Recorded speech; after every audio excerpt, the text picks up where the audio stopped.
This shock couldn't have come at a more difficult time for Africa. You've got fiscal scarcity, high inflation. How concerned are you at the IMF at what you're seeing? Thanks a lot. Can you hear me? Oh. Yeah, I think I'm going to have to hand my mic to you guys because these things are disappointing us. Thanks a lot. And first, I would like to thank colleagues from the Afreximbank and the governor and the Bank of Intra-African of Egypt. Could I ask you to speak up a little bit? Yes. Okay. Can you hear me now? All right. So let me first thank the colleagues from the Afreximbank and the governor and his colleagues at the Central Bank of Egypt for inviting me to this distinguished panel and superb event. So you asked a tough question, and there have been great insights that were made by my colleagues, panelists. It's a very difficult period for the region, and I think, as the Professor Kabureka made in his excellent presentation, it's a shock that comes on top of another shock. And let me just take you back a bit. When the region was coming out of the pandemic, it was coming out with a strong momentum in growth. In fact, we were surprised in 2021 by how strong growth was, because we were predicting, for example, when you look at Sub-Saharan Africa, we were predicting growth at 3.8%. It came out at 4.5%. But so there was a very strong momentum that built up in the second half of 2021. And what this war has done is to just stop it net. Had we not had this war, the growth projection for 2022 and 23 would have been upgraded. So a loss of momentum, that's the first thing. The second impact that it had was to essentially exacerbate all the effects of the COVID-19 pandemic on the region. And these were important effects, socio-economic effects, both in terms of the increase in the number of people who fell into poverty. We are talking about 39 million people. The education losses that the children had to contend with. You're talking about an average of 120 days in education losses, and these carry losses and lifetime income. There are studies that shows that, and so essentially bringing back the region a few years into and wiping out the progress that it had made over the past the past 10 years. So, and why are we concerned? We are concerned because even though most of the countries in the region don't have very strong ties, the trade ties with Russia and Ukraine, the war in Ukraine has led to a significant increase in energy and food prices and volatility in global financial markets. That meant that it affects everybody. Now, there are, we mentioned 54 countries in Africa. We look at Sub-Saharan Africa, we are talking about 45 countries in the way we define it at the IMF. So there is a lot of heterogeneity, and not all the countries will be impacted the same. So you have, let's say, 8 or so commodity exporting countries that are seeing significant windfall that would come from higher oil prices, higher metal prices, and higher minerals. They will still be hit by higher food prices, though.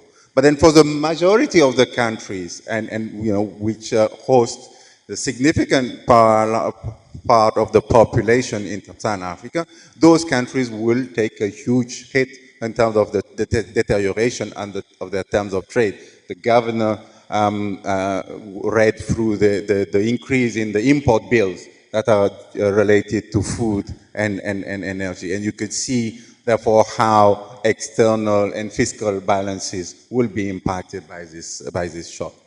But one additional issue that really concerning is that the crisis then hit the region at a time where it has very, very little room for maneuver. There is very little fiscal space. And Governor mentioned the issue with Zambia, the debt distress. We had about 50 or 60% of the low-income countries in the region that are either at high risk of debt distress or in debt distress. So very limited room for maneuver and room to help the population, the vulnerable population, because this is inflation hits everybody, but it hits the poorest household the most.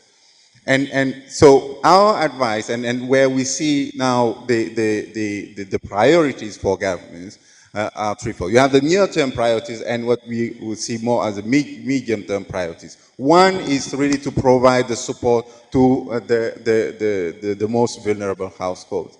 And that means, providing targeted transfers if the social setting or their social safety net that are in place to facilitate that. In countries where it is not possible, then you go into these tax rebates and subsidies. But just make sure that it's done in a very temporary or well-defined way, because these are very difficult to take away once you implement them. But all of that needs to be done in a context where the debt issues will need to be addressed and the debt vulnerabilities will need to be reduced. And that means, reprioritizing some of the spending and raising some of the revenues. But let's just face it, this will entail an adjustment over the medium term. And to smooth that, there is a need for financing. And this is where, institutions like this come in. At the IMF, we provide, we're ready to provide support for countries to deal with this shock. But there's also a need for more concessional financing, more grant financing. There's a need, as the governor said, to deal with the G20 common framework to facilitate and reduce the burden of debt on many of the countries. Then you have the issue of tackling inflation. The governor this morning mentioned how difficult his job was. It's, in normal times, this is a difficult job, but at this period, it's even more difficult. Those trade-offs between, inflation and growth are even tougher to contend with and realize. The third near-term challenge that we see across countries is to manage the exchange rate pressures. As countries, advanced economies or the Fed or European central banks accelerate their pace of tightening monetary policy, there's a huge capital inflows that's coming back and leaving our countries in the region toward safety zones. That volatility is creating some capital outflows. And one thing very good thing that has happened to many countries in our region over the past 10, 15 years is the access to capital, access to private capital. And that has also implications in terms of their exposure to the capital flows. I just move quickly to the medium-term challenges that the countries in the region face. One is in terms of promoting diversification, as we say, because some of the countries, the more dependent you are on one crop or one commodity, the more exposed you get to the shock to that commodity. Accelerating, unleashing the private sector, and this is where my colleagues at IFC comes in. The region faces huge financing needs. We are talking about financing needs in the orders of 425 billion when we were looking at 2021 to 2024. You add to that the cost of dealing with climate shocks, which we estimate at 30 to 50 billion. And then now this shock, the war in Ukraine, that has added about 6 to 10 billion just to the import bill of some of the countries in the region. So huge financing needs that will require the participation, private sector, money coming in. We are so at the fund trying very hard to use the SDRs. In 2021 we had the largest issuance of SDRs, special drawing rights, to help the countries cope with COVID-19. But there was also an attempt to get the SDRs of countries that don't need that money, that are in a much better, stronger external position, to then on-lend it to the countries that need it, the countries in the region. And we set up this resilience and sustainability trust to help use that money and help countries deal with the longer term structural issues, transformation issues that we were talking about. It's still not going to, that more will need to be done. And this is, I think, where the private sector is coming in, and where we think that we hope this trust is going to create, have some catalytic effect on some of these funding. Thank you. I think that's music. Thank you. I think that's music to Samaila Zubairu's ears, because I know that that's one of the things going through your mind. Why aren't we repurposing SDRs, right? Thank you. I think that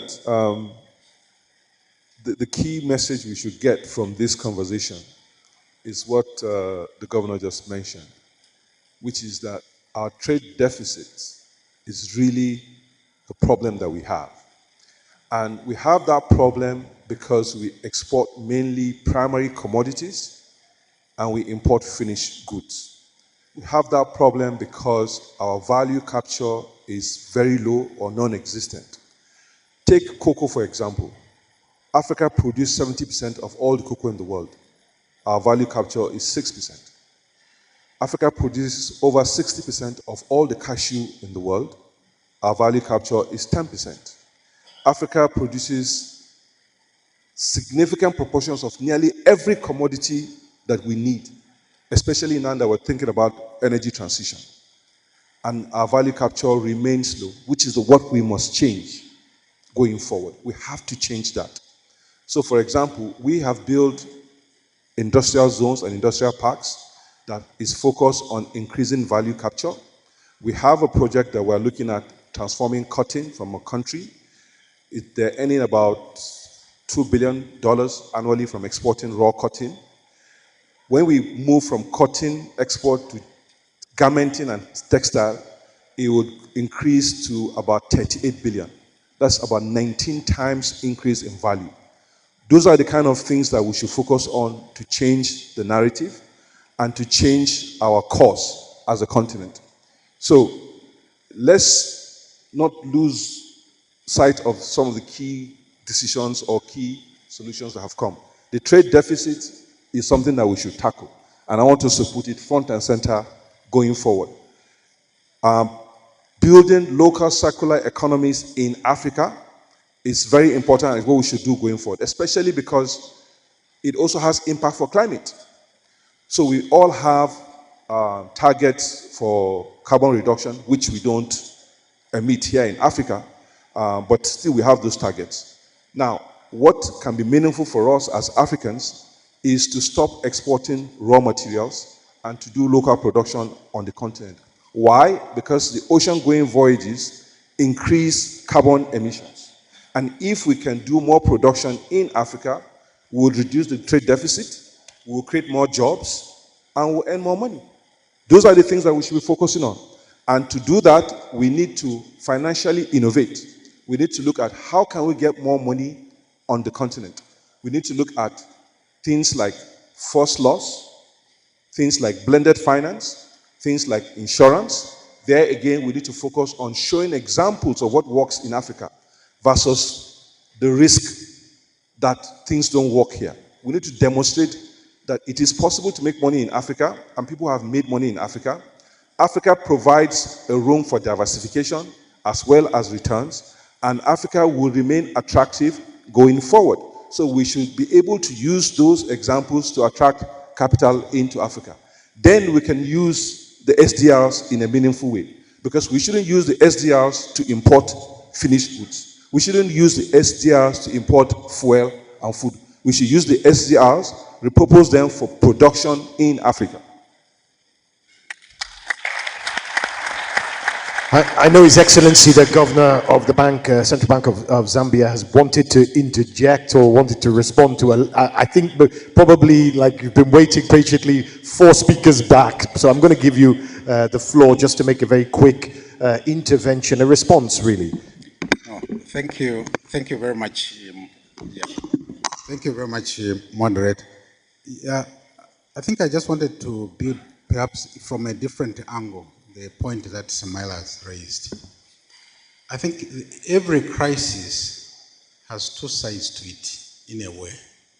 There's the downside, which is what we are bemoaning now about the Ukraine crisis, but it also reveals certain hidden opportunities. Some may not even be hidden, they are there. I talked of the case of Zambia, for example, where we say we defaulted. Is Zambia a basket case? Far from it. Why? Because it still has rich resource endowments. Now, to the point what Smaila said, it's exactly that. If we seize that opportunity now to see what is it that we were importing, which we can do from our own selves, for ourselves, you'll be amazed how much we have. And I think there's a lot of studies which can reveal that. But somehow we have not developed that capacity. This morning, I think we are having a very enlightened conversation with the Secretary General of the AFCTA. Some of the things have to do with what we do ourselves. The kind of policies we have not to allow certain things to move between ourselves. Surely, those are things which are within ourselves. Even if we produce those manufactured goods, if we remain with the barriers that we currently have, that will not do. I think Donald also mentioned something about focusing our eyes on mega trends. One of the mega trends, obviously, is the green climate, green finance and all that.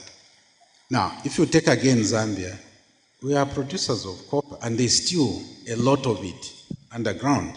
So if we seized on that, definitely it can uplift the economy and others in the process. So all I wanted to say is that, you see, much as, yes, there are these downside to risks, we can also, if we galvanized ourselves, seize on the opportunities that lie under those crises. And why we are saying, some of us, about the AFCTA is that it's an engine that can help us to transcend country boundaries, where we can work together to get our economies to move forward. Similarly, I think my brother here, AFC, I think he said about equity. Why are we not financing that? Because I think we are looking outside. Now, one of the downside of the crisis coming out of Ukraine is that the interest rates are rising in the West, in particular the US. And we are seeing already some capital reversals, flows going the other side because they want to take advantage of that. And yet, I think in terms of value addition, we have more to say to that. But it's how we organize ourselves. I said something also about PAPs. I think earlier in the day when we were talking with the president here, that one of the major costs we have is transaction costs. Now, with the PAPs developed, some of those transaction costs will come down, which actually would be resources which can be redirected to the development of our economies. So sometimes I think we look out rather than starting out where we are. What opportunities do we have as a continent, as countries? I think we'll be amazed that we have a lot. And a lot of rules are still to be written in our setting. That's why they are able to come and set these rules. So it's about time we used some of these institutions which we have built ourselves, but they are capable of delivering more than what they are doing at the moment. So I just want to thank you. Thank you, Your Excellency. Now, we started off with Dr. Donald Kaberuka giving us an excellent presentation, and then I moved him to the other side of the panel. He's almost our bookend, wouldn't you say, to this panel? So it seems only right that I just give him a couple of minutes to just respond, perhaps to just have the final word on what's been a very interesting conversation. Doctor, go ahead, you have the floor. Look,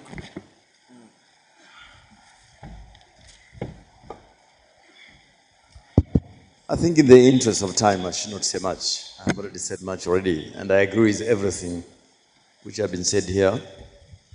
Just adding one overriding issue is that I've participated in the G20 meetings from the beginning. And please note that apart from South Africa, which sits in the G20 in its own right as South Africa, Africa is totally absent from the G20 where decisions are made. Whether it is on SDRs, whether it is on pandemic, vaccines, we are absent. And so we have to think about what it means when it comes to craft a response to any of these crises in the absence of a seat where decisions are being made.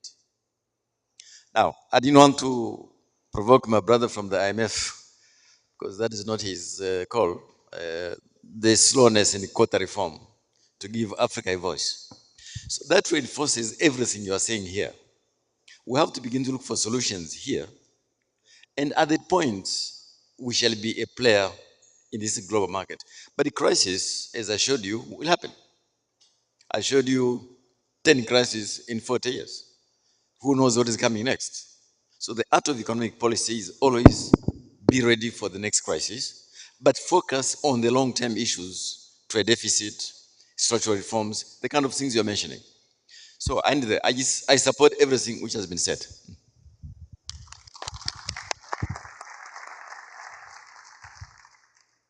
You know, it would be wrong for me not to give the opportunity to our host just to really round up, because, I mean, if you want to say a few words, this mic is yours.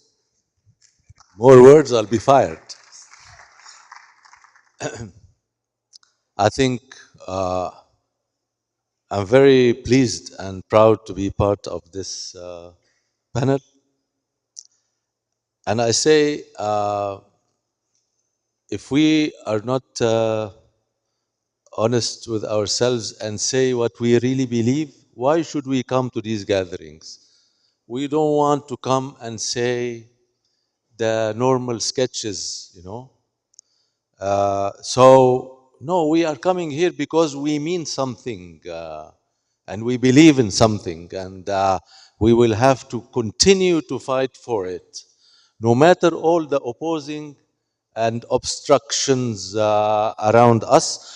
But we have to understand where is our welfare, because many people don't misunderstand in terms of observers, media, and they will take the community into the wrong direction, and that's very dangerous.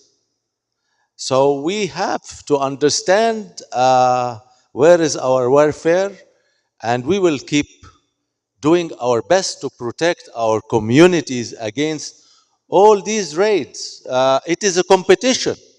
Every country is looking after itself in the world.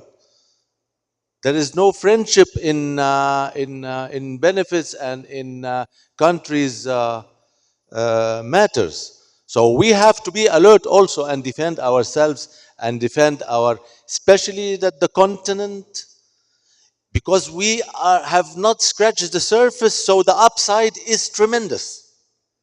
The upside is tremendous. But we hope that the representative of the African Union will communicate this. One more thing I'd like to say, and I mentioned during my chairmanship to the African Central Bank governors, and I mention it very often, if we are serious about getting together as African countries in trade agreements, monetary unions, etc., we will never be able to do it unless we give real independence to our central banks. And this is my call to the African presidents in the African Union gathering. Let's be honest with ourselves. So, and I asked the African Union ambassador to relay this there, and I hope he did. And we have to confront ourselves. Central banks need to be independent because they are a safeguard for financial stability and for inflation and for the community. And there's the balance, this balance has to be there. So, thank you. If I could ask you to remain standing, if I could ask all of you to stand up, if I could ask you to give them a lusty round of applause. What a wonderful panel.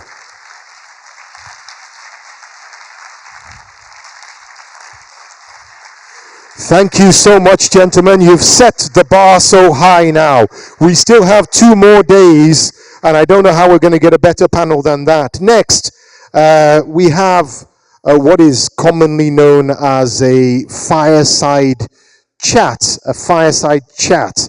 I think they want to take a photograph. You guys want to take a photograph? Did you catch it? Gentlemen, if I could ask you to line up, please. They want to take your photograph. We could just take your photograph here. We want to capture something for the history books. Here you goes, gentlemen. Maybe President Obama, you want to join us? You want to join us?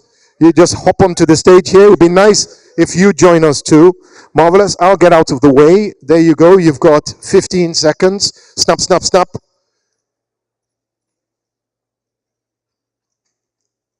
Beautiful. Thank you very much, gentlemen. Wonderful panel. Thank you. Okay. So next, we're going to go right on to what is commonly known as a fireside chat. As the furniture gets shuffled around behind me there. I'm going to tell you the topic. The topic is, how can the African Continental Free Trade Area be Africa's path to economic independence? How can the AFCFTA be Africa's path to economic independence? Asking the questions is Mr. Omar Ben Yedder. He's group publisher and managing director of IC Publications. You'll know many of his titles as New African Magazine, African Business, African Banker, and so on and so on. Where's Omar? Omar's over here. Answering the questions is Dr. Howard Nicholas. He's Professor of Economics at Erasmus University in Rotterdam in the Netherlands. We're talking AFCFTA, Africa's path to economic independence. Ladies and gentlemen, these are your speakers and your moderator. Give them a round of applause. Let's get moving. Thank you.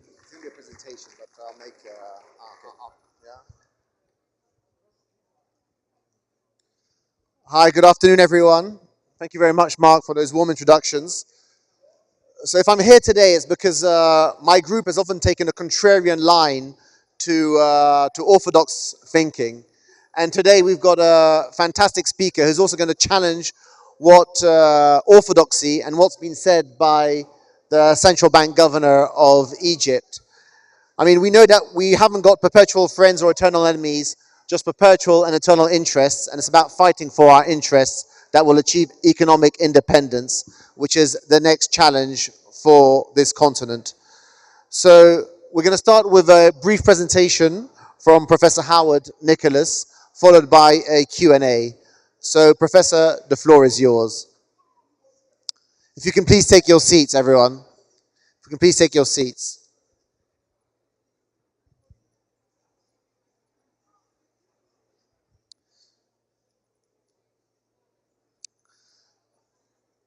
If we can please take your seats, Professor Howard Nicholas is going to start his presentation. If we could please sit down, everyone.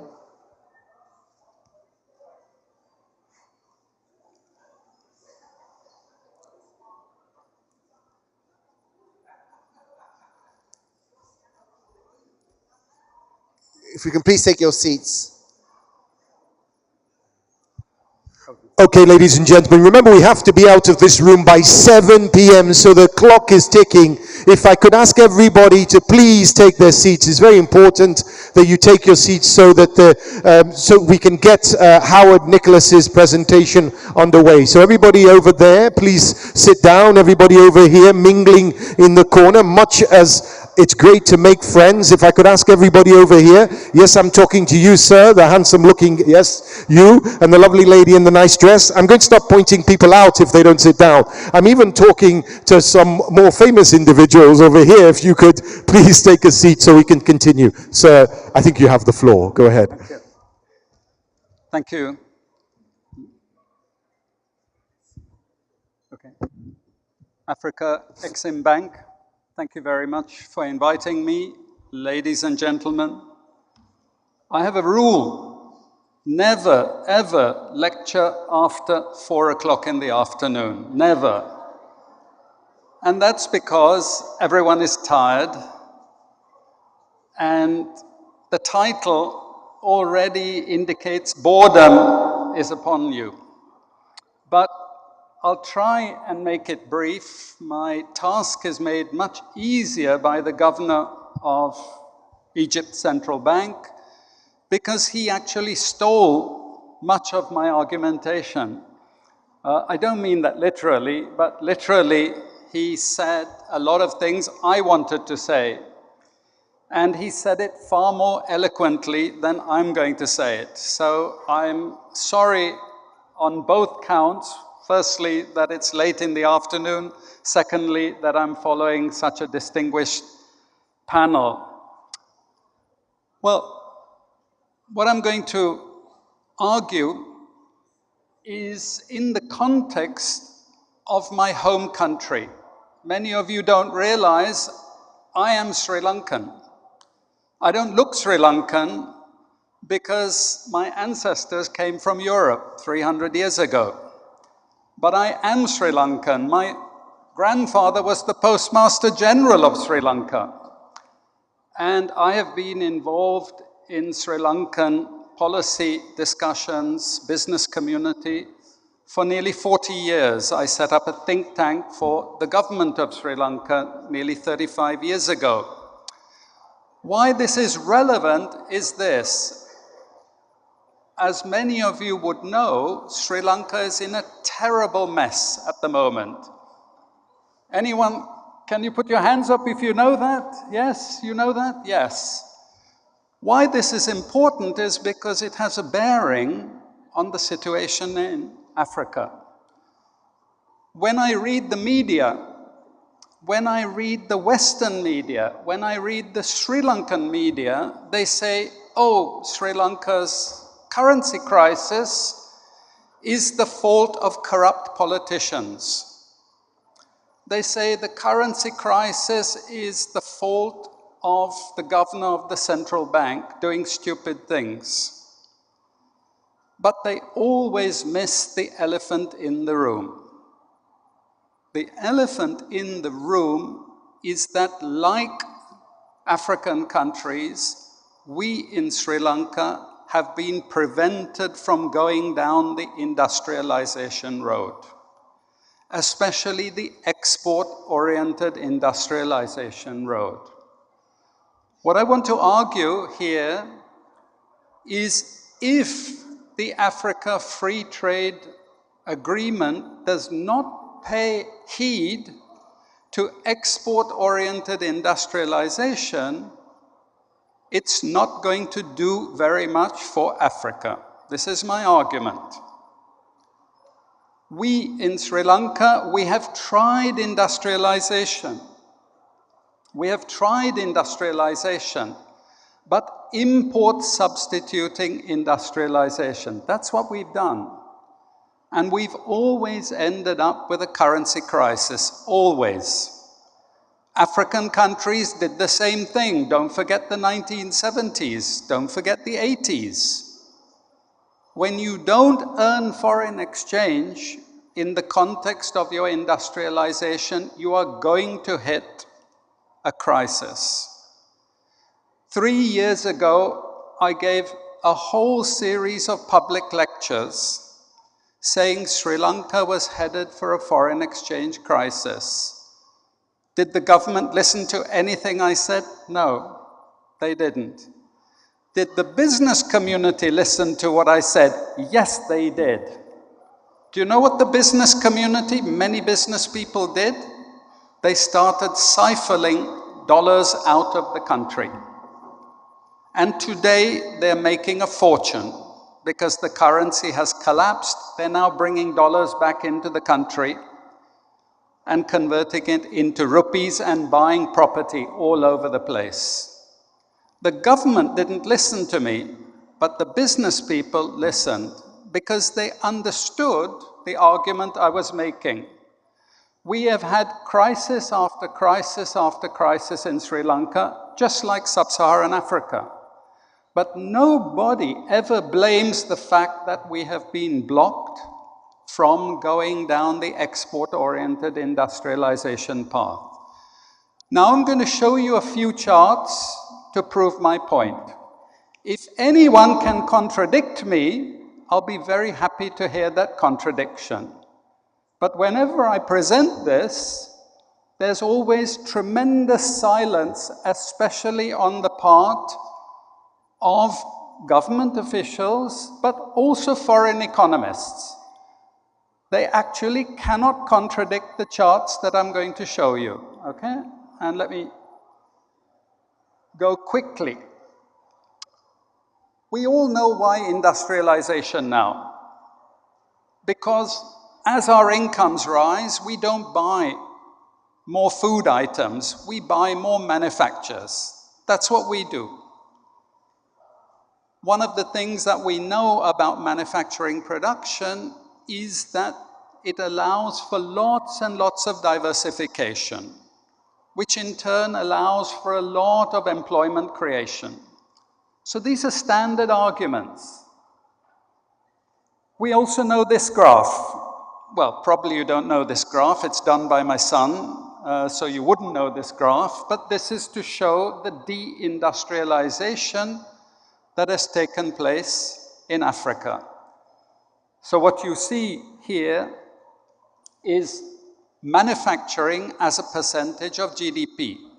This consistent fall is what people refer to as deindustrialization. And this is then, it is argued that this is really the cause of many of the problems. Hence, we now have the Africa Free Trade Agreement. And it's argued that if I look at this data, Africa has a huge potential to exploit if we can have one common market, one common African market. Look at the intra-African trade is negligible compared to the other continental trade. So this is the justification for the Africa Free Trade Agreement, and it's a strong one. And these are the benefits that are cited. I'm rushing through this because this has already been discussed. However, I want you to note the defragmentation of trade and regulatory landscape. Okay, so this has been stressed over and over again. I've read it many times in many international reports. And then there are the other normal things. But I'm going to argue this is not enough. There's going to be definitely evidence, and the evidence is not going to be that difficult to come by in the coming years, that you have to go for export-oriented industrialization. This is not something the Western countries want to hear. All the Western countries are interested in, as the governor of the Egypt Central Bank said, is a market in Africa for their goods. That's all they're interested in. That's why for them, the Africa Free Trade Agreement actually spells a very large gain for especially European companies, but also American and Asian companies. What I'm going to argue is this, that from the word go, African countries have to start producing higher value-added manufactured goods. Producing garments and textiles and low value-added manufactures is not going to help. In fact, I can guarantee you African countries will again hit foreign exchange problems. I guarantee you. Unless African countries move up the value chain from the very beginning. Why is this important? Because one of the reasons for doing this is it encourages very rapid technological change. We can see this from all developing countries that have moved down this path. They experience very rapid technological change. We know that there's fantastic opportunities for diversification into higher and higher value-added goods. Why that is important is it will allow African producers to pay higher and higher wages. Otherwise, African workers will be condemned to low wages. Look at the garments industries. Look at the low value-added manufacturing industries. They're always paying very low wages. Most important of all is the last item, that it overcomes the foreign exchange block. Why? Because this is the only way you're going to have a trade surplus. There's no other way that you're going to actually have a trade surplus. And here is my evidence. This is China. Now China, if you look here, I just want you to see. Sorry, I shouldn't walk away from the microphone. If you look at 1980, this was long before China really started their aggressive development. China had very high manufacturing to GDP. But actually it meant nothing to China. It didn't do very much for the economy. It's only once they started to switch to higher value-added manufacturing that the change came. I use this, and this is my key chart. This is the one that I want everyone to concentrate on. This is not my chart, this is my son. We've taken 164 developing countries. 164 developing countries. We've split them into two groups, the industrializing developing countries and the raw material producers. The raw material producers include those specializing in garments and textiles, like Bangladesh.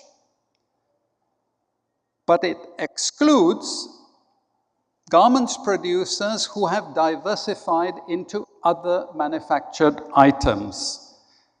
Look at the difference. For those industrializing countries, they never get into trade imbalances except for very, very short periods. For all the others, they get into trade imbalances. This is why every time there's a shock in the global economy, automatically these countries get hit, automatically. So when we had COVID, Sri Lanka went into a debt spiral, basically. What happened to Vietnam? I'm going to show you Vietnam. This is a country that I've been following very closely. Around 2012, Vietnam shifted out of the production of low value-added manufactures into higher value-added manufactures. They shifted with the help of foreign multinationals. From that point on, Vietnam had consistent trade surpluses.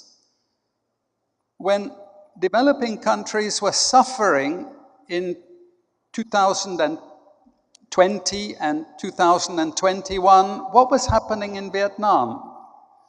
Vietnam was going in the other direction. Their trade surplus was exploding upwards.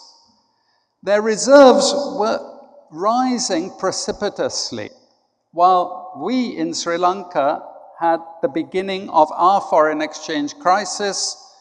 We heard the governor of Zambia tell us how they had a foreign exchange crisis. But Vietnam had the opposite. Vietnam accumulated vast amounts of foreign exchange. How did they do that? Well, Vietnam by this time has a diversified manufacturing base. When everyone in the Western world was shifting to home office work, what Vietnam did was they started to produce home office equipment. And they made a fortune, literally made a fortune.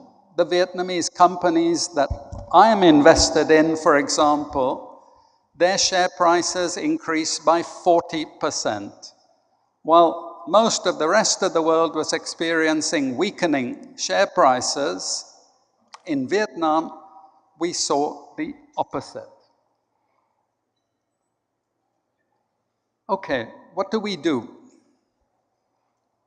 And here, I don't want to dismiss the free trade agreement as having a role to play in promoting export-oriented industrialization.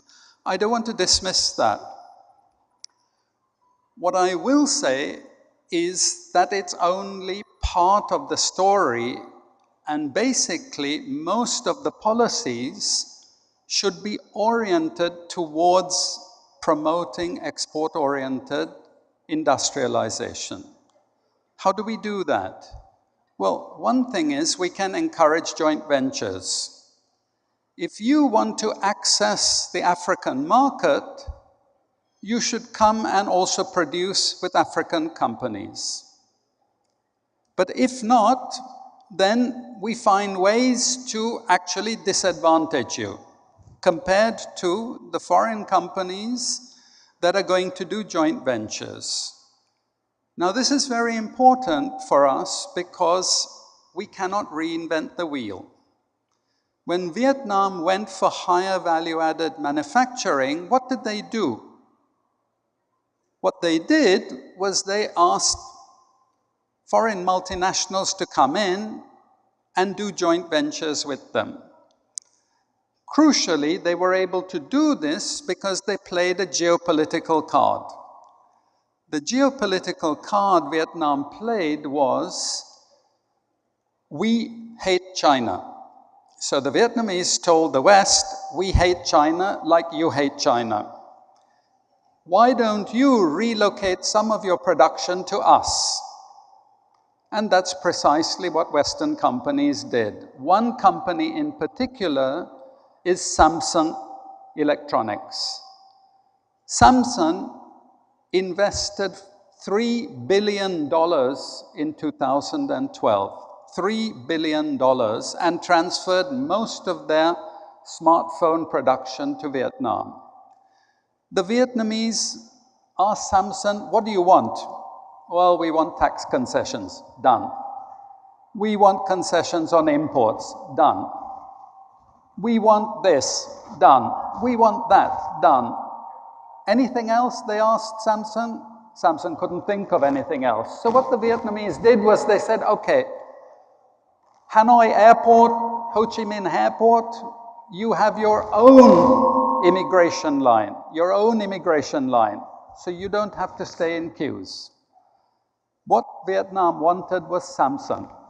They didn't want to wait till all the infrastructure was done, this, that, and the other. No, no. They wanted a foreign multinational to come and start producing high value-added exports. What they did was set up local companies doing the same thing. Today, Vietnam produces a vast array of high value-added manufacturers. You might not know this statistic, but Vietnam today, export value of Vietnamese goods exceeds all of India. All of India. So Vietnam with a population of 100 million, India with a population of 1.3 billion, Vietnam today exports more dollar value than all of India put together. And it's going at a tremendous pace. There are other considerations, and these have already been mentioned. These have already been mentioned by other speakers. You can't have an industrialization strategy without food security. You can't have an industrialization strategy without energy security. But here, perhaps unlike the other speakers, perhaps they were being diplomatic, what I think is really needed is for African countries together to form one united front and renegotiate trade deals. Renegotiate trade deals on an intercontinental basis. One of the things African countries have to pressure for is an ending of the agreement on agriculture at the WTO. They have to do that. Otherwise, it's impossible to get a food security policy. African countries should have the right to subsidize food production. This is very important that African countries unite together and renegotiate. I will mention one particularly important thing that it's the elephant in the room. We don't like to talk about it. The African Free Trade Agreement refers constantly to non-tariff barriers between African countries and how those should be eliminated. But nowhere has it been mentioned that the real non-tariff barriers faced by African economies trying to export is in the advanced country markets. Developing countries as a group have tried in the last 5 multilateral trade negotiations, the last 5, to get non-tariff barriers put as an item for discussion. Every single time, US and Europe have refused to allow it to be put on the agenda.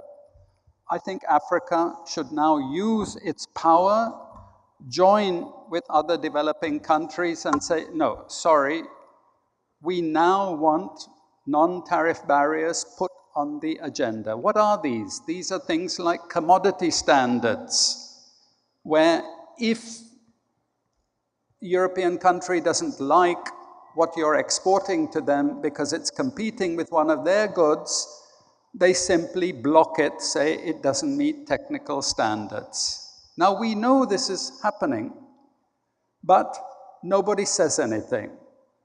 I think that the Africa Free Trade Agreement should not only look at the intra-Africa non-tariff barriers, they should also look at the intercontinental non-tariff barriers. I end with this. It says I'm an academic. Right, I am an academic, but I'm also an investor. All my academic career, I've invested my money. I've looked to see the countries that are going to give me the biggest return. I discovered a long time ago that it was only countries that follow export-oriented industrialization strategies, only those. I started to follow China in 1995. I started contacting my old Chinese students and asking them, could I teach in China? I'd really like to learn what's happening. And in 2000, I got the opportunity to teach in China. That was the moment I knew I had to hold RMB. Whenever I had a class, I used to tell my students, look, if you want to exchange your dollars for RMB, I'm happy to do it. Because if I asked everyone in the class, would you rather have dollars than RMB? They said, yes, yes, we want dollars. And I said, okay, I'm going to make you a bet. In 10 to 15 years' time, you're going to regret making that statement. Because once China moves down this export-oriented industrialization path, it's going to be one of the richest countries in the world. You know, they all laughed at me at the beginning. They said, it's not possible. Same thing. In 2012, when I saw what was happening in Vietnam, I contacted my old students and I said, "Can I teach in Vietnam?" "Sure, professor, come." I started to study Vietnam. In 2016, when I sold all my bonds because it was the end of the bond bull run, I had to decide what to do with this money. I put half of it in Sri Lanka, still hoping, and half of it in Vietnam. In Sri Lanka, I kept the money in dollars. In Vietnam, I converted all of it into dong and put everything into the stock market. What do you think the difference was? If I had put my money into Sri Lanka, I'd have lost 85 to 90% of that money. In Vietnam, it has risen by 120%. Why is this important? Well, I don't think Africa should be looking for anyone's charity. I think if you do the right thing, people will be begging to come and invest in your countries. I certainly will. I assure you, and here's a promise, I will put it in black and white.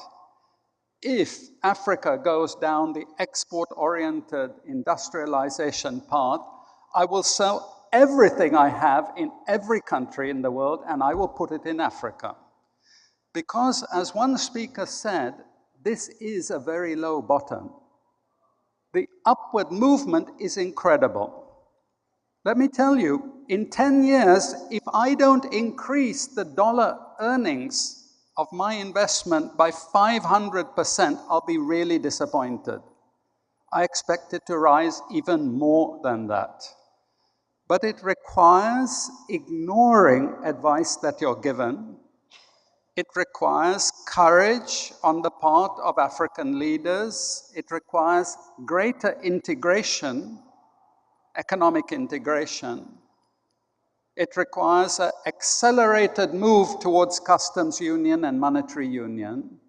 But most of all, start now. Don't wait. Start now attracting foreign investors who are going to produce in Africa. Africa is not open for raw material production per se, it's open for higher value-added manufacturing production.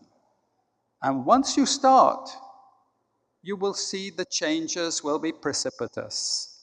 You will not be suffering these foreign exchange scourges which have bedeviled Africa. I just have one small recommendation to make.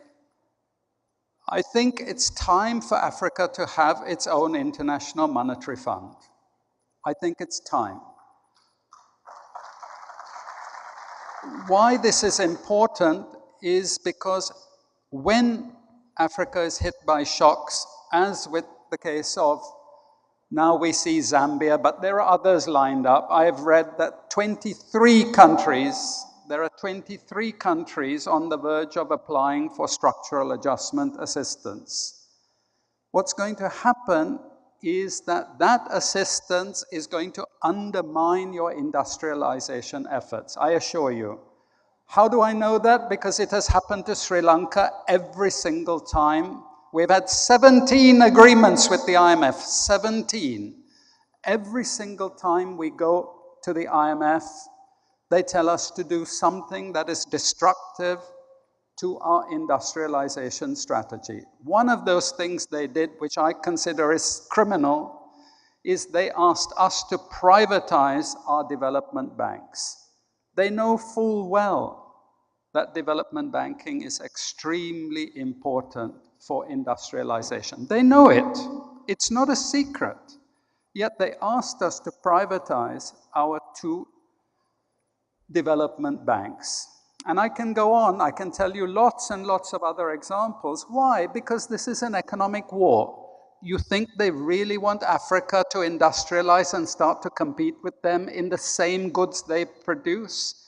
Remember, you are sitting on the raw materials. You're sitting on the raw materials. You use them to start producing high value added goods. Come on, I don't need to spell it out. The danger that poses to the current world order is monstrous. I think I end there. Thank you.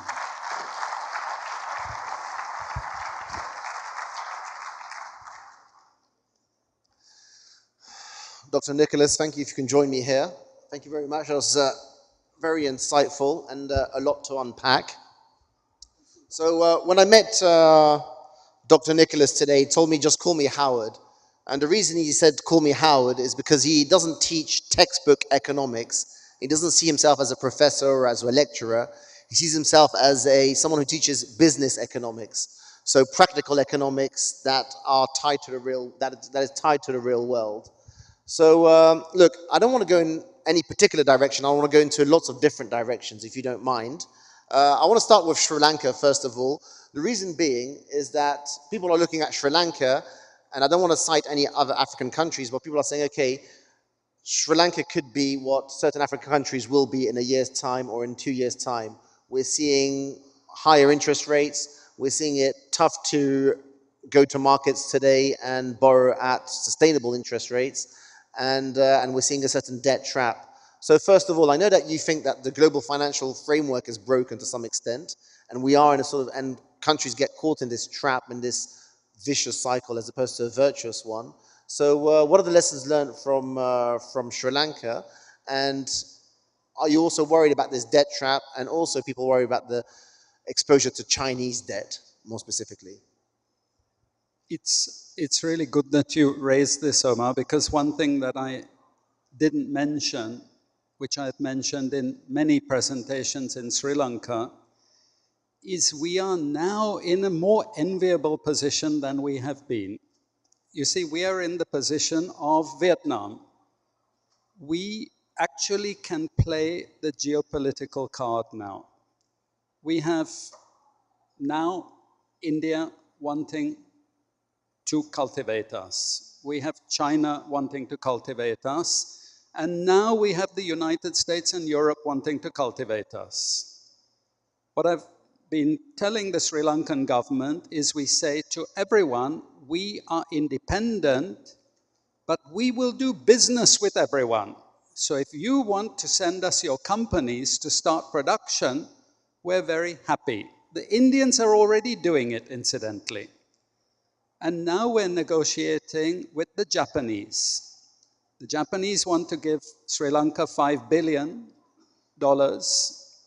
And what I'm suggesting to the Sri Lankan government is we don't want the money, we want it to come with production. This is what it's about. And why I think this is important is this window will not last forever.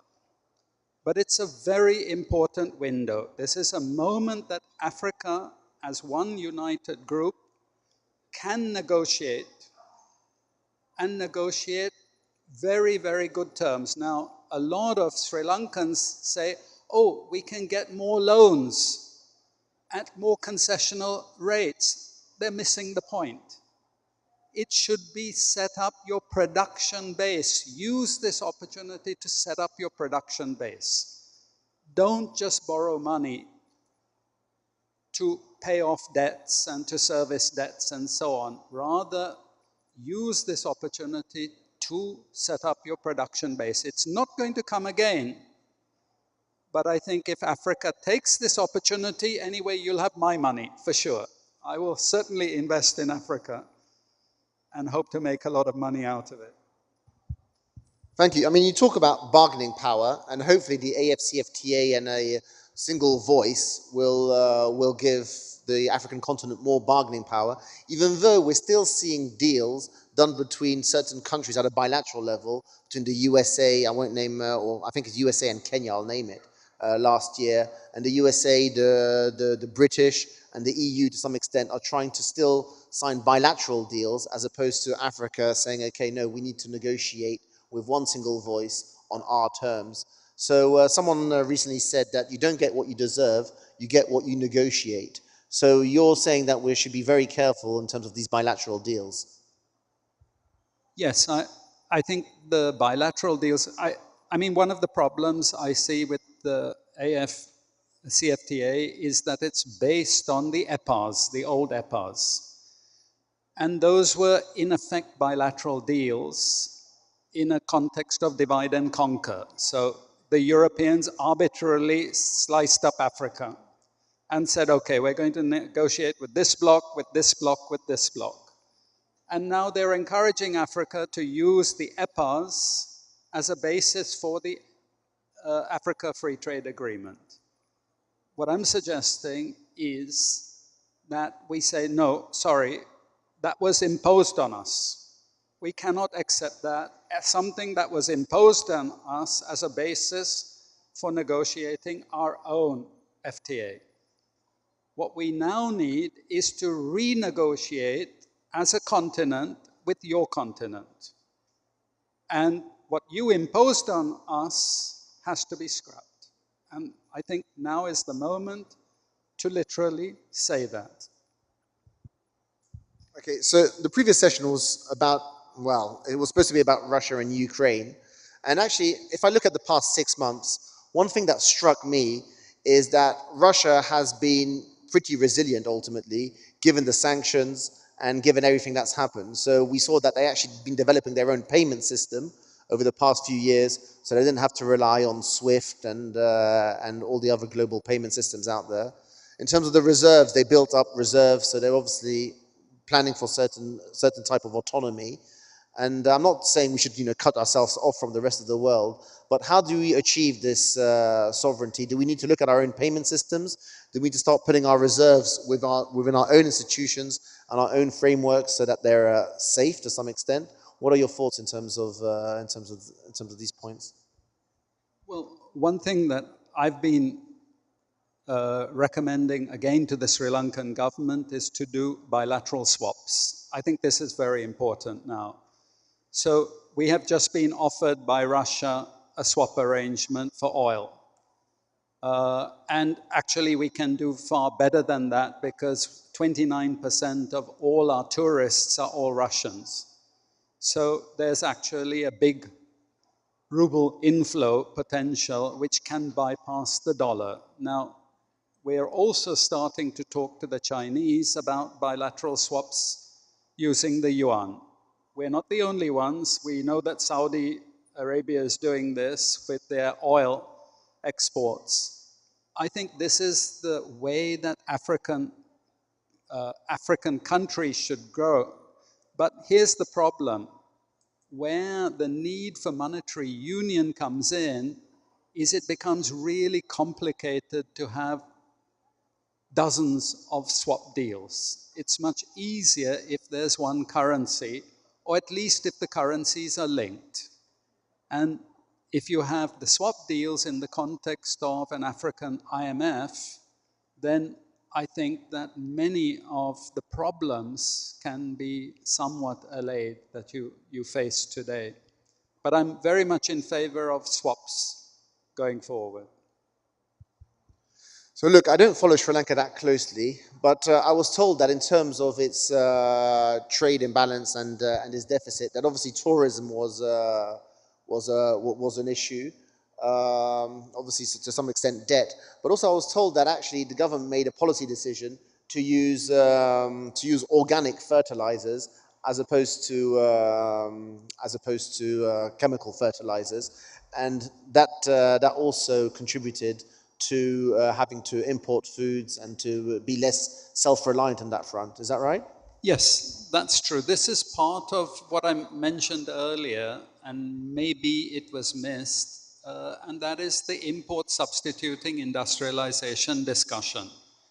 Because what you are now having in Sri Lanka, or what you had, was a government that came in and said, no, we are not going for exports, we're going to substitute the manufactured imports that we have, one of which was fertilizer.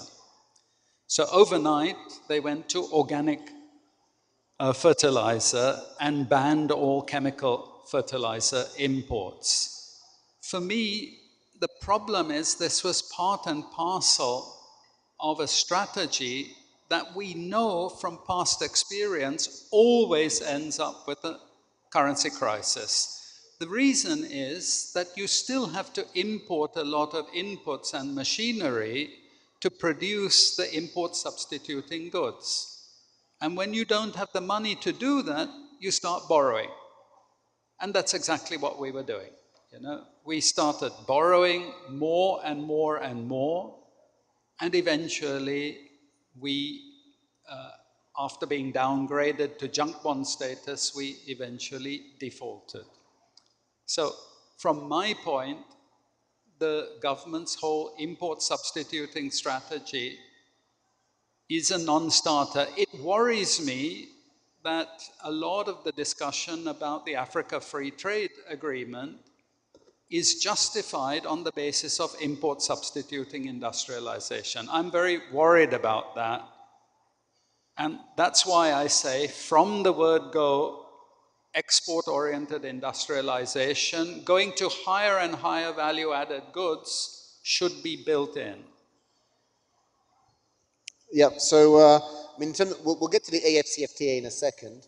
And I mean, I think the point is that we're still importing too many finished goods, whilst we should be producing more of those finished goods and trading amongst ourselves. So establishing a base in Ghana or in Alexandria and exporting to all of North Africa and to the eastern coast of Africa.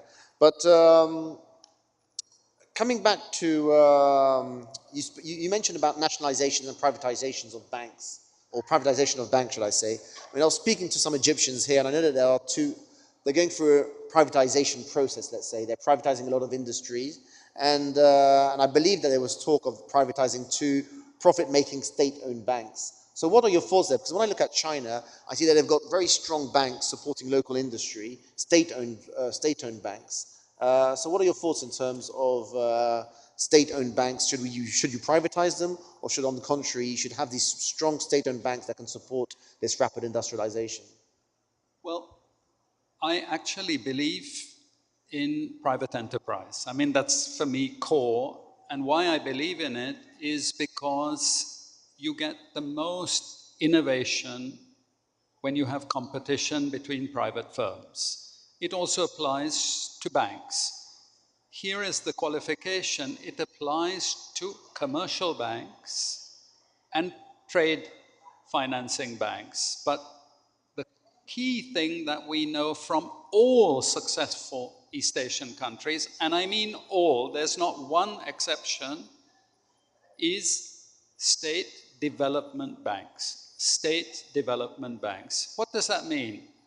It means, so I'm teaching in China, and one of my students, he comes to the front of the class and he puts a little object on the table. This is 2005.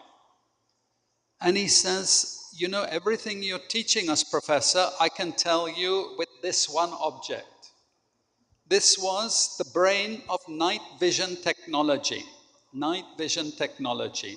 The Bank of China gave this company a huge loan to develop night vision technology. They said first 5 years, no capital repayment.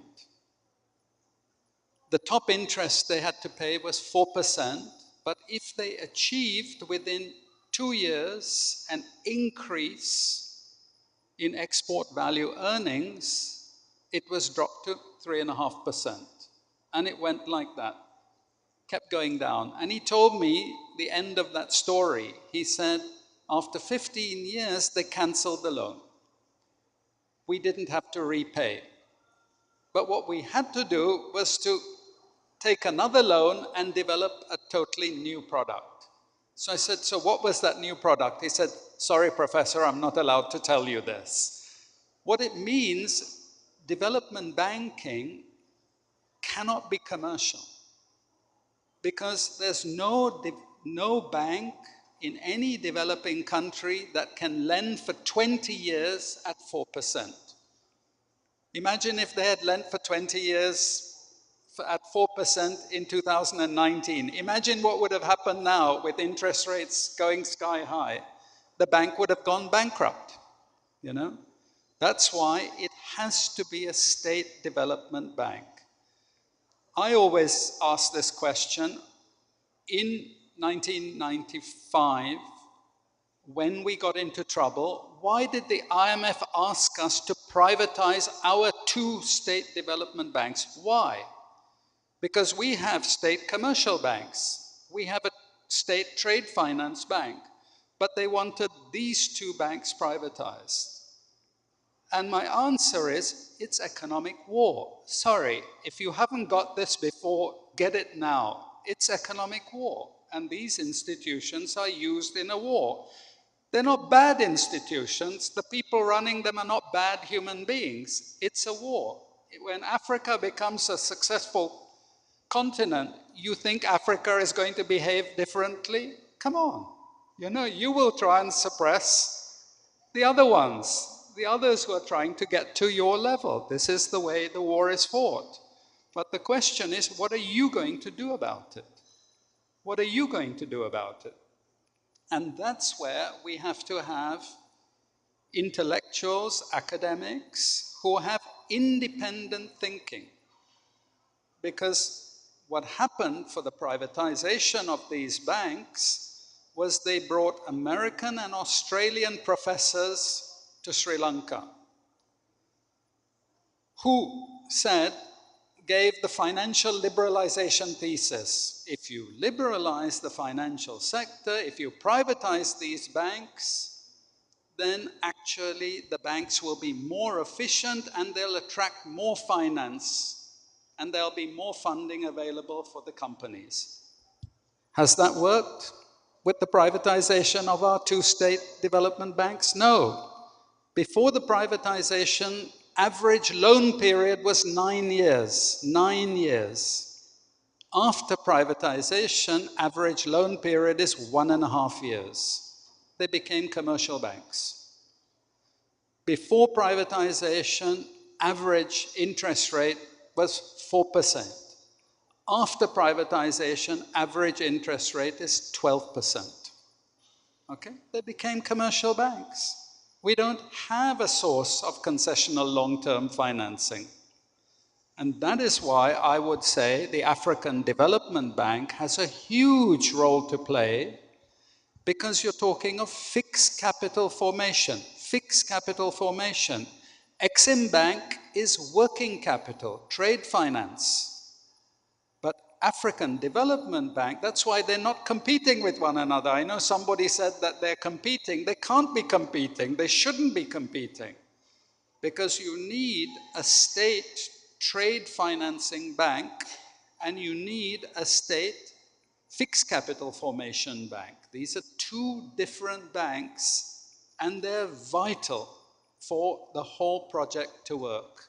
But I can assure you, you will have lots of intellectual criticisms. People will be sent to Africa and they will say, oh no, you must liberalize your financial markets because of blah, blah, blah. Okay? Excellent. Look, I believe, is Dr. Fofak here? I'm not sure if Dr. Fofak from the Afreximbank is here, because I know he had a question for you. Is he not here? Okay, look, I believe that we've got to wrap up. They're telling me that the next speakers are here.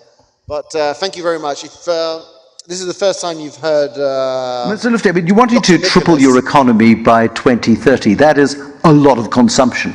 That is a huge amount of demand. Can the world... Is the world geared to support your growth or your growth ambition? Well, I don't... Yeah, sorry. So if you... if this is the first time you've heard Dr. Nicholas, I suggest you go on YouTube, and he's got a great critique of what's held back development on the continent, including a critique of global financial framework and global trade framework. But you'll be able to catch up with him tonight and throughout the days. So a great warm round of applause to our professor here. Thank you. Thank you so much. Thank you so much, and thank you, Omar Ben Yedder, the publisher and editor of IC Publications there, for handling that very interesting session. Now, we've come very close to the end. We have just one last very short 30-minute session to go. But before I tell you what that is, I just have a few items, housekeeping items I just want to tell you about. So if I could just have your attention. I mentioned that we've got to be out of this building. In 1 hour by 7 p.m. For security reasons, they want to check out the building. So everybody, every human here has to be out of this building by 7. You have to get your antigen tests. I've got mine in the medical tent next to the registration tent. It doesn't tell me when it's open until, but it just says open until and then it's blank. So I would just go after after we leave here. Also, your hotels may also, I understand the hotels, there's antigen tests in 9 of the hotels. Please see something called your security email. There's an email sent to you, I think yesterday, a security email that gives you details, but you must enter this building tomorrow. You must be in the building by 9 a.m. Doors will be closed. His Excellency President LCC is coming with his entourage, and you won't be let in after 9 a.m. You're also invited to a cocktail reception that's tonight, I believe, by the Central Bank of Egypt, hosting a cocktail reception. Shuttle buses leave from gate 4 at 6:30 in about 30 minutes or so when we've concluded. So those are the items I have to tell you. Now, the Danish existential philosopher Søren Kierkegaard famously once said, "You live life looking forward, you understand life looking backward." Our next session is a reflection on the history and on the future of Africa's integration in this changing world of ours. The speaker was supposed to have been His Excellency President Olusegun Obasanjo, the former president of Nigeria. But these days, despite his advanced years, he's still very much in demand for Africa, and he is the AU Horn of Africa Peace Envoy. And for that, he's on call, effectively. And there was an emergency of some sort that required his attention. And unfortunately, and very uncharacteristically, I mean, he couldn't help it, he had to leave. But he did designate a worthy replacement for you.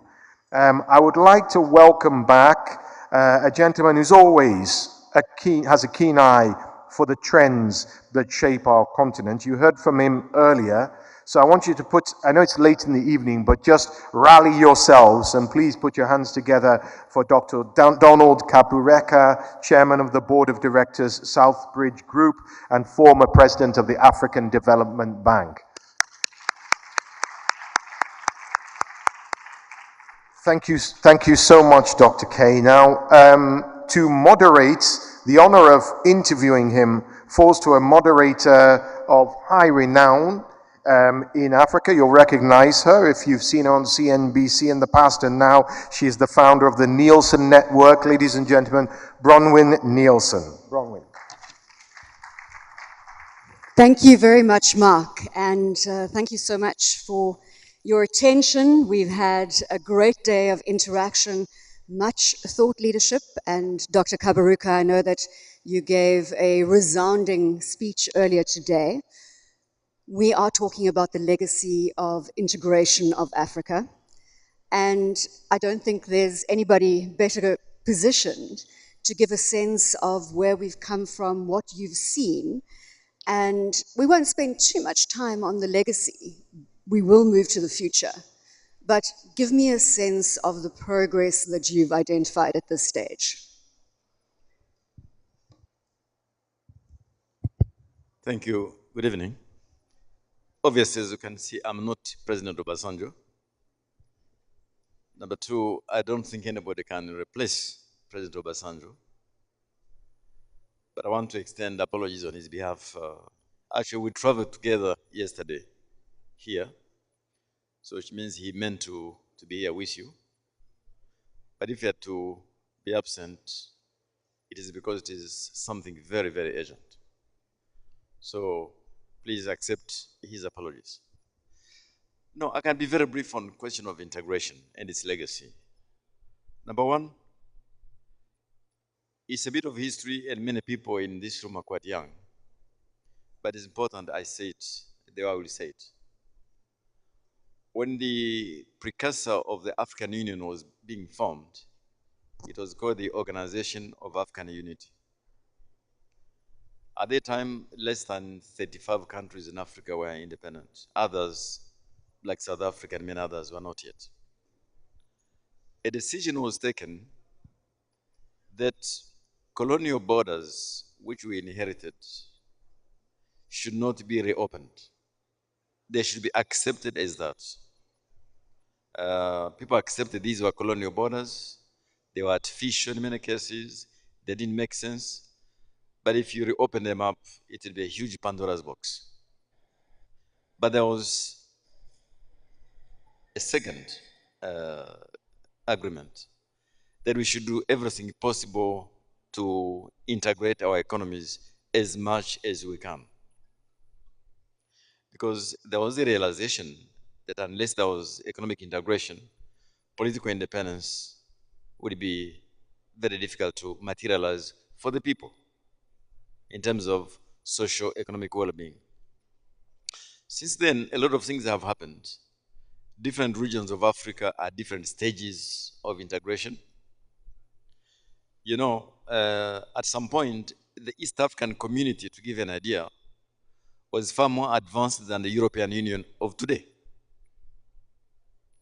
We have regions of Africa today inside the ECOWAS region which have gone all the way to monetary integration, right?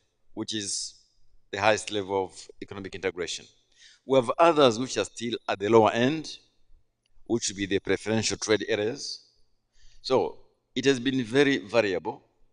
And I think with the coming into place of the Continental Free Trade Area, we're going to see acceleration of the same process. Now, just having come back from the World Economic Forum in Davos, I'm hoping this is working. Thank you, it's okay, so I'll use this one. Having just come back from the World Economic Forum in Davos, it was a summer Davos. The big topic there was deglobalization. Everybody is basically becoming more isolated, more protectionist, rather than integration. And many may say to you, Dr. Kabaruka, that we're late to the party. When the world is actually now turning to protectionist policies, we are moving to integration. What is your response to them? That is exactly the right response. But let me tell you about this deglobalization. I'm quite skeptical myself. I've heard the word like deglobalization, decoupling. It is true that there are some sectors, I think, where there should be decoupling, especially those where there could be double use, civilian use and military use. In those components, things could happen. But I think the global supply chains have been so integrated, that to try to unmake them is like trying to make an egg out of an omelette, so to speak. I think it cannot happen the way people are describing it. I think what is going to happen because of this issue with global supply chains, you're going to see this thing now being called near-shoring, friendly shoring, that kind of thing. That will happen because you'll go from where's the cheapest location of my production to where is the most secure, most reliable. That will happen, as in vaccines, as in some food products. But that is not the same thing as deglobalization. I think we have gone far in the last 40 years to reverse deglobalization, but there'll be challenges around decoupling of some sectors. So I think. If we look at Africa and we look at the opportunity now that is presented from the fact that we're going to involve multi-sourcing when it comes to supply chains, we can very quickly put ourselves on the global stage if we get our act together, so to speak. And I think, Dr. Kabaruka, we've probably been having these conversations for a decade. But the time is now to capitalize on the environment that is ripe for Africa to actually take center stage given the richness of our resources. And we are a key breadbasket opportunity for the world as well as we go into this global food crisis. So perhaps time has never been better for us not only to integrate through the African Continental Free Trade Area, but also to take our rightful position on the global stage. Yeah, so three short comments. Number one, three things are so critical in the next 50 years. And I think how we position ourselves there is what will determine what you say. Number one, this energy transition, which is now a bit more slower than before, would mean that a number of African countries have huge opportunities in some metals which are involved in the transition to electrical vehicles and so on. I hope and expect we don't make the same mistake we made before of relying on exporting those raw materials to others. I hope we can add value to them here on the continent, whether it's cobalt, whether it is the other products which you know. Even platinum. Even platinum. Industrialized platinum. Yeah. So that is one revolution we cannot afford to miss, is we transit from fossil fuel-based energies to another form of industrialization, which happens, by the way, once every 150 years. Once in every 150 years, you have this kind of transitions. This is why we need to focus ourselves. As for agriculture, it is possible, it is feasible to be part of the global agricultural value chains. That is not rocket science. I think what has been missing has been a number of policies, things around maybe rain-dependent agriculture, lack of logistics and infrastructure around agriculture, the things you know very well. But also, I should add, global agricultural subsidies, which are still a huge impediment for we in Africa as we want to add value to our products. How quickly can we transform the agricultural landscape? I mean, this, again, is a question you have been asked over and over again on many different stages across Africa and across the world. But as you say, if we manage to integrate and we manage to get the right policies, regulation, we turn subsistence farming into commercial farming, that's a reality in the next 5 years, sir? Let me just give an example of a country which transformed its agriculture inside a decade, just 10 years. And this was Vietnam. After the war in Vietnam, they had a large army of 1 million men. I think they demobilized, and then the government started to do a number of things to support these demobilized people to become farmers. If you visit the highlands of Vietnam, where they grow rice, which we import a lot of it, actually a lot of experts who went to teach Vietnamese how to grow coffee, cocoa, and rice were Africans. You find Kenyans, Ethiopians, Ugandans, maybe even South Africans. And now Vietnam is, I think, one of the top 5 agricultural economies in the world. So it can happen. What has to be done on the supply side, on the policy side, on infrastructure, is well known, and it can be done.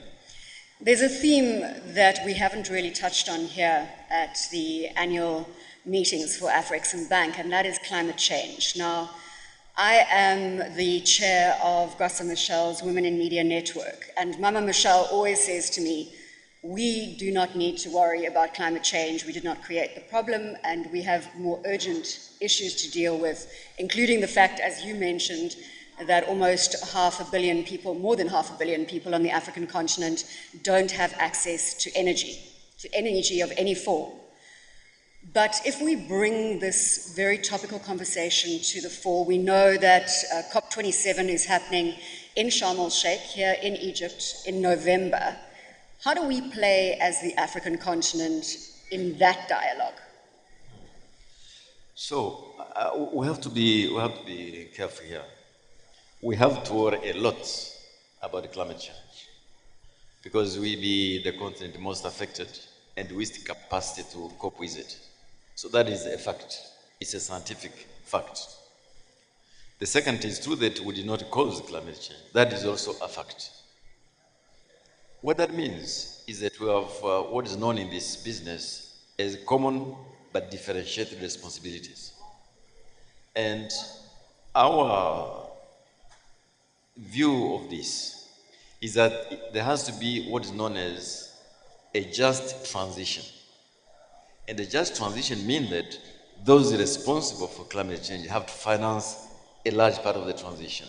That is where the challenge has been, whether it is emissions or adaptation or technology transfer. But I go to this. It's very important for many of our leaders to get this right. When Great Britain was industrializing, it was on the basis of coal. As I said, this is a once in every 150 years event. When the US was beginning its industrialization on the basis of oil. China is already a leader in green energies. Not just green energies, it's green energies and digital. It's getting there. We really have to think hard about where we place ourselves in the new industrial revolution, which, as I say, is a once in every 150 years happening. And if we accept that we have to move in that direction, we have then to defend everything to do with a just energy transition, which must include ending energy poverty for 600 million people in sub-Saharan Africa and South Asia who don't have access to energy. But that energy, if financing was available, could actually be provided by a lot of green sources which you have in Africa. Think of Ingada, think of the Zambezi, think of the solar, think of the geothermal. If you're talking about availability of green resources, we have all of it in Africa. But it costs $1 million to get a megawatt of hydropower. Someone has to finance it. It's as simple as that. So it's been a long day, Dr. Kabaruka, and I think we must move back to the topic at hand. And I've just got two more questions for you. The one issue is back to integration of Africa, the free movement of goods, services, and people. Now, something amazing has happened over what has been a devastating time for many over COVID-19. And when I say something amazing, it has been the transition to understand that services can be delivered anywhere, at any time, if you have the right platforms, if you have the right connectivity. And when we talk to integration, and I know this is a theme that has been touched on today, is that we have the free movement of services upon us as we speak. We can deliver from here in Cairo into Kigali in Rwanda, again, via the right technology. But is that not really the catalyst for further integration? Is that services are running far ahead of products and people? So that does not negate the need for us in Africa to make progress on the single air market and movement of people across our continent. What is happening in the digital space is an accelerator, as you call it. But we need absolutely to work hard in line with the existing policies to permit free movement of people across Africa, as countries like Seychelles, like Rwanda, Mauritius have done. By the way, with huge benefits all across. Now, I think that if we can address some of the zero-sum calculus, some of the fears around free movement of people, we could actually make those services even more effective. And I do believe that for me, in this CFTA, if we address single air market, free movement of people, we address some things around procurement, some of these red tape, and then, since we are at the Afreximbank meeting, the payment system which is being advocated. That would be a huge accelerator to what you have just said, which is digitalization. The final question, and I don't want you to leave this stage without saying what you believe should be said before we stand down. So I'm going to say that if there is one question you wanted me to ask you while we are on stage together, what would that be? So, I spoke at length here about there's a feeling of doomsday, there's a feeling of crisis across many of low-income countries at the moment. And that is for the right reason, because we're just recovering from COVID, and suddenly we have these disruptions in the global supply for food, energy, and fertilizers. And the numbers look quite calamitous. But I want to leave this room with a sense of hope that I did mention to you the 10, 12 huge crises Africa has gone through. And each time our response has been well-crafted, the right one. We have been bruised but recovered. I do believe that the panels which spoke today all spoke in the sense of, yes, that is a given, it's a crisis, like COVID, like others before, but we can actually manage out of this if A, we strengthen our resilience in terms of crisis management, if we stay focused on addressing the bottlenecks. The governor mentioned the trade surplus, others mentioned a couple of other things. If we stayed focused on the long-term trends, the structural bottlenecks, and continue to strengthen our crisis management, we could get there.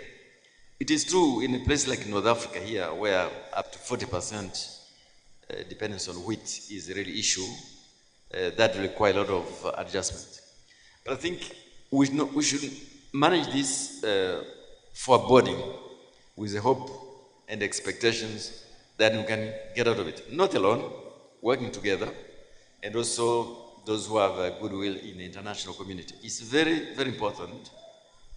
I tell you, at the beginning of COVID, I was one of the special envoys put in place by the chair of the AU at the time. There was another foreboding that COVID will be a disaster for Africa. It has set us back enormously, economically. But the rate of mortality has been lower than what was expected, despite our weak health systems. In fact, in some areas, we have done much better than many rich countries. Africa's Center for Disease Control has been an exemplar across the world, like your bank has been in terms of coming forward with solutions early on. So, the times are tough. It's a perfect storm. But we need to come out of here with the confidence that if we do the right things, both the short term and the medium term, we can come out of this crisis. We'll end there. Dr. Donald Kabaruka, Chairman of the Board of Directors of the Southbridge Group. Thank you so much for joining me. And former President of the African Development Bank. Thank you very much. We end on that hopeful note, sir. Thank you very much. Thank you very much, Bronwyn Nielsen, for concluding the first day of these 29th meetings of Afreximbank. That's it. You're free now to go. We have to vacate this building very quickly before 7 p.m. So please don't mingle. Take yourselves outside, and we will see you back here before 9 o'clock tomorrow morning. Before 9 o'clock. Remember to get your antigen, your COVID tests. Don't forget your COVID tests, because you won't be let in. Thank you. It's been wonderful. See you tomorrow.